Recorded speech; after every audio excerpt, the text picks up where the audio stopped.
भद्रास खंड है, अजनाब खंड है, ये अजनाब खंड में ही हम लोग बैठे हैं, यही भारतवर्ष है। बाकी जो भूमि है वो भो भूमि बतलाई गई है, लेकिन ये भारतवर्ष कर्म भूमि बतलाई गई है। ये महाराज यहीं पर हमारे जगदीश्वर जगन्नाथ यहीं अवतार लेते हैं, बाकी पूरी भूमि में नहीं। तो आप लोग कहेंगे कि ये फिर उनको जगन्नाथ क्यों कहा जाता है? भाई जग का जो नाथ हो वही तो जगन्नाथ।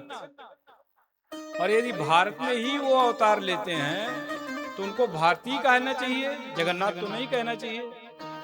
बोले ना, वो जगन्नाथ ऐसे हैं कि भगवान का विराट बपू पूरा विश्व है और भगवान का वक्ष स्थल भारत है। यदि हाथ पैर में कोई बीमारी आ जाए तो उसको अलग कर दोगे तो कोई शरीर फिर भी चलता रहेगा। यदि महाराज आपके हृदय गति अवरुद्ध हो जाए तो फिर जीना संभव है क्या? नहीं हो पाएगा। उसी तरह से भारत भूमि भगवान का हृदय है, और यदि यहाँ पर धर्म की धड़कन धड़कती रहेगी तो पूरा विश्व खुशहाल रहेगा। यही सनातन धर्म है।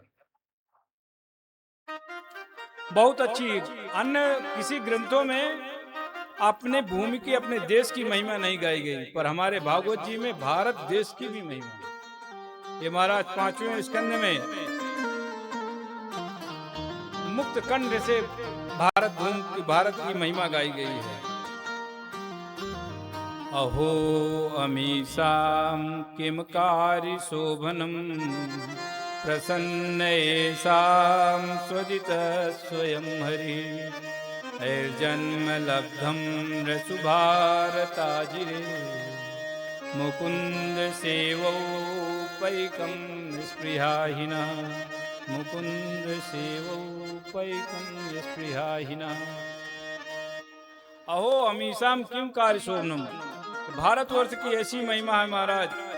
यहाँ पर देखो, स्वर्गलोक में अमृत है, और यहाँ पर स्वर्गलोक के देवताओं का जब पुण्य क्षीण हुआ तो पृथ्वी पर आ जाते हैं। जरूरी नहीं कि भारत में ही आए। क्षीणे पुण्य मृतलोके विशंति, मृतलोक में आएंगे। अब कहाँ पर वो पहुंचे कोई ठिकाना नहीं है। पर भारत भूमि का व्यक्ति यदि ठाकुर जी का ध्यान, चिंतन, मनन और स्मरण करता है तो स्वर्गलोक नहीं, ठाकुर जी के धाम को प्राप्त कर लेता है।